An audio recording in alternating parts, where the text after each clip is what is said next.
Bom dia, meus irmãos, graça e paz ao seu coração.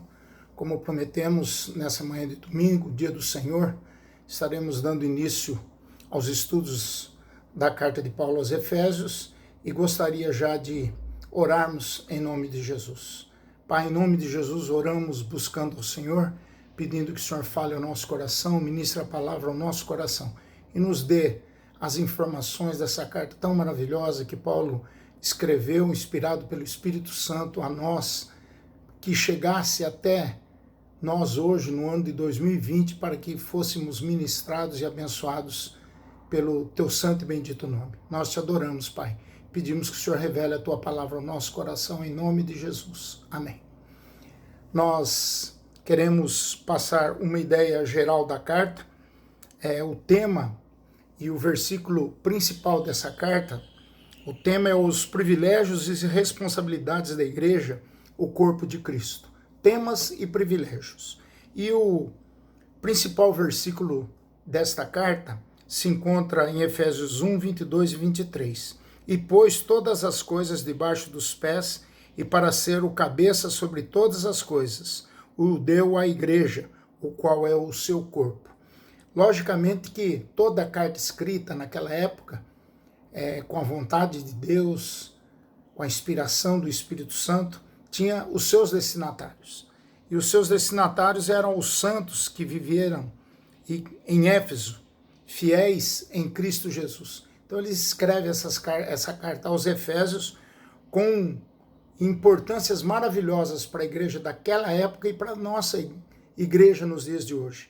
Para as nossas igrejas no dia de hoje, quais seriam essas importâncias? Em primeiro lugar, o grande número de sermões, estudos bíblicos, livros teológicos que fazem parte do uso da carta aos Efésios. Confirmam o seu título de ser a rainha das cartas de Paulo. Efésios é a rainha das cartas de Paulo, das cartas mais pastorais de Paulo. Logicamente que Romanos é a carta mais teológica, mas a carta de Efésios é chamada também a rainha das cartas das epístolas de Paulo. Outra importância é que uma carta que nos dá uma excelente base na doutrina bíblica da igreja, nos ensina muitos aspectos práticos da nossa vida cristã. E como nós dissemos naquele post anterior que nós fizemos, nós falaríamos hoje sobre as bênçãos espirituais para o povo de Deus. É interessante nós notarmos que a carta aos Efésios é uma das mais ricas do Novo Testamento. Ela aparece uma síntese de todo o cristianismo. As doutrinas básicas de fé estão nelas contidas, como nós veremos nessas lições a seguir. Eu queria que você ouvisse, prestasse atenção, acompanhasse esses nossos estudos e tivesse, em primeiro lugar, uma panorâmica dessa carta. O autor, como nós todos sabemos, é Paulo, o apóstolo Paulo. Os destinatários, como eu disse, eram os santos que viviam na cidade de Éfeso, fiéis em Cristo Jesus. Capítulo 1, versículo 1 já nos mostram quem são esses destinatários. Éfeso, é bom a gente saber, era uma cidade originalmente uma colônia grega, mas na época de Paulo era a capital da província romana da Ásia. Era a sede do culto a deus Diana. Em Atos 19 e 28, Lucas confirma essa informação. Qual é a mensagem da carta de Paulo aos Efésios? O que Deus fez por meio de Jesus Cristo e continuará fazendo pelo seu Espírito ainda hoje, a fim de edificar uma nova sociedade, o corpo de Cristo, a igreja, nós, irmãos e irmãs, como família, como povo de Deus. Qual é o tema central dessa igreja? A nova sociedade em Cristo, a igreja. A igreja é vista por Paulo como a família da fé. E a família da fé, segundo Paulo, é mais importante que a família consanguínea. Efésios aqui é pura eclesiologia. Paulo vai falar da igreja, dos cristãos reunidos em nome de Jesus, pela ação do Espírito Santo, no poder do Pai, Criador. E é interessante a gente ver aqui que ele se atenta à comunidade. Ele está preocupado em passar direção, propósitos, objetivos, ministrações à igreja, de uma forma que ele vai perceber que a igreja vai ser recepção de tudo aquilo que ele aprendeu e que ele está ensinando. O data e local onde foi escrita a carta, há provavelmente alguma diferença de anos, mas são poucas. Provavelmente na prisão que ele estava em domicílio em Roma, e por volta dos anos 61 a 63 depois de Cristo. Efésios 4:1 e 6:20 nos confirmam essa informação, mais ou menos por essa data. O esboço geral da carta proposto por John Stott, como eu disse, baseado esses estudos no livro de John Stott, ele faz uma introdução à carta, capítulo 1, versículo 1 e 2, ele fala da nossa nova vida em Deus, que nos deu em Cristo Jesus, capítulo 1, do verso 3 até o 2, verso 10. Depois ele vai falar da nova sociedade que Deus criou mediante Cristo, Efésios 2:11, de 3 a 21, os novos padrões que Deus espera dessa nova sociedade, que é a igreja, que somos nós, eu e você, do capítulo 4, versículo 1, até o capítulo 5, 21, os novos padrões que Deus espera dessa nova sociedade. E por último, os novos relacionamentos, marido e mulher, pais e filhos, servos e senhores, principados e potestades, que vai do 5:22 até o 6:24. Então, o esboço geral da carta, proposto por John Stott, é mais ou menos isso. Se você pegar esses versículos que eu citei, capítulos e versículos, você vai ver essa diferença de assuntos, de importância que Paulo se refere. Ele faz uma saudação, a saudação é uma saudação quase que geral nas cartas de Paulo, tirando aos Gálatas, que ele estava bem bravo, que os Gálatas estavam trocando o evangelho de Cristo por um novo evangelho, principalmente os judaizantes, que queriam um novo evangelho, mas queriam voltar às práticas da lei. Ele diz na sua saudação no versículo 2, graça a vós outros e paz da parte de Deus, nosso Senhor, e do Senhor Jesus Cristo.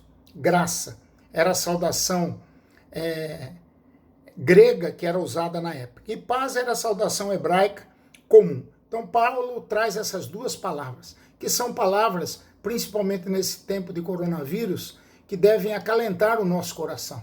Graça e paz à sua vida. Graça, caris, favor imerecido da parte de Deus. E paz, paz que transforma o nosso coração, a nossa mente, o nosso agir, o nosso falar em Cristo Jesus. Então nós precisamos entender aqui o contexto da carta. Falamos já da saudação, falamos do esboço, falamos algumas informações contextuais da carta, e é interessante nós vermos que essa carta vai se dividir em 3 partes fundamentais. Primeiro, a bênção de ser escolhido pelo Pai. Eu disse no post anterior que eu fiz que nós iríamos falar das bênçãos do Pai, do Filho e do Espírito Santo. E aqui está muito claro, a bênção de ser escolhido pelo Pai. Capítulo 1, os versículos de 3 a 6. Nós somos o povo de Deus e há bênçãos grandiosas para nós. Paulo as chama de bênçãos, sorte de bênçãos espirituais. Olha que coisa interessante. Paulo vai nos dizer que ele nos tem abençoado, que ele nos escolheu, que ele nos predestinou, que ele nos concedeu gratuitamente. Então aqui nós vamos ver que esses termos, esses verbos, mostram e apontam para a eleição, que a eleição é um mistério. Não devemos tentar sistematizá-la, colocá-la numa caixinha. No entanto, Stott aqui sugere 4 verdades importantes de ser aceitas e lembradas. A carta e esses verbos, escolheu, predestinou, nos chamou, mostra que isso faz parte de uma revelação divina. Faz parte de um incentivo de Paulo e do próprio Pai a nossa santidade, a busca da nossa santidade. Também diz que é um estímulo à nossa humildade, à prática da humildade. E Jesus disse que nós devemos aprender a humildade. A humildade se aprende. Se aprende fazendo o quê? Olhando para o padrão de Jesus. Que Jesus era alguém que era humilde. Lá em Mateus 11, 28 a 30, ele diz exatamente isso. Precisamos aprender da humildade de Jesus. E também os resultados dessa adoção. Quer dizer, nós fomos feitos em Cristo Jesus pelas bênçãos do Pai, pelas bênçãos da escolha, pela bênção da bênção que Ele nos escolheu, nos predestinou e nos concedeu gratuitamente no amado. Nós temos o resultado. Nós fomos feitos filhos de Deus, adotados por Cristo Jesus. Em segundo lugar, rapidamente, eu não quero me alongar muito, a bênção de ser redimido pelo Filho, o Filho de Deus, Jesus Cristo. Vai de Efésios 1, 7 a 12. E a gente vai ver aí a bênção da redenção. Em Cristo Jesus nós somos redimidos. A nossa dívida foi paga, o preço da liberdade, o meio pelo qual a remissão foi obtida foi o seu sangue. O sangue de Cristo, versículo 7, nos diz isso. Então a redenção, nós fomos redimidos pelo derramamento de sangue de Cristo Jesus, o nosso Senhor. Outra coisa, nos versículos 9 e 10, as bênçãos de sermos redimidos pelo Filho, a unificação. O propósito de Deus aqui é o restabelecimento de uma nova ordem, uma nova criação, no qual todos confessem a Cristo como cabeça, a Cristo como Senhor, a Cristo como o Rei dos Reis. Por isso somos uma família, por isso somos a igreja. E Paulo vai destacar muito na carta aos Efésios a igreja como corpo místico de Cristo. A expressão aqui, fazer convergir nele, quer dizer, toda a igreja, todos os salvos, todos os redimidos, nós vamos convergir nele que é o cabeça, o Senhor da igreja. E por último, a herança que aqui nós vemos que do versículo 1, o 11 e o 12, ele vai falar que a interpretação mais provável é que somos herança, propriedade particular de Deus. Isso tem uma ideia similar do Antigo Testamento em várias passagens. Ainda em Pedro, 1 Pedro 2,9, fala exatamente isso, que nós somos um povo de propriedade exclusiva de Deus. Então nós não somos pouca coisa. Você tem que se valorizar. Você tem que saber que você é filho de Deus, propriedade exclusiva de Deus. Então, 1 Pedro 2,9 fala isso, que nós somos a sua herança por causa da sua vontade e para o louvor da sua glória. Nós temos uma missão, que é cumprir a glória do Senhor, para que a terra se encha da sua glória. Então, o alvo de Deus é que sua glória, a revelação de Deus, venha a ser conhecida por meio do seu povo. Em terceiro e último lugar, a bênção de ser selado pelo Espírito Santo de Deus. Quando nos convertemos, recebemos o Espírito Santo. Ele nos dá a certeza de que Deus está ativo em nós, vivendo em nós. Por isso o nosso corpo é templo do Espírito Santo. É o Espírito Santo da promessa, citado pelos profetas, prometidos por Jesus para o seu povo. Paulo utiliza aqui duas imagens para sublimar a significância do Espírito em nossas vidas. Ele é o selo. A presença do Espírito Santo no seu povo é a prova de que esse povo pertence a Deus. O Espírito Santo é marca distintiva do crente, do povo de Deus, do cristão. Então o selo fala, aqui Paulo vai falar que o selo com o Espírito fala de propriedade. O gado no campo, na lavoura, e até mesmo os escravos eram marcados com um selo pelos seus donos, para dizer a quem eles pertenciam. Da mesma forma, o Espírito Santo colocou um selo no nosso coração. É que isso que diz os versículos 11 e 12 do capítulo 1. O selo, em segundo lugar, com o Espírito, fala de segurança. Nós precisamos ter essa segurança. Nós fomos selados pelo Espírito Santo de Deus. Glória a Deus por isso. Então a Bíblia tem várias ilustrações deste uso. Quando o rei Dario selou a boca da cova dos leões, lá Daniel não tinha condições de sair. No tempo em que Esther era rainha, o rei usou seu anel para selar suas cartas e documentos. E uma vez feito isso, ninguém poderia alterar, ninguém poderia fazer nada. Pilatos fez a mesma coisa quando ordenou que os soldados guardassem o sepulcro como bem vos parecer, diz o texto lá. E eles guardaram a pedra do túmulo. Então, é interessante nós notarmos essas duas questões do Espírito. Ele é selo como propriedade e ele é selo como segurança. E para terminar, ele é penhor. Ele é penhor das nossas vidas.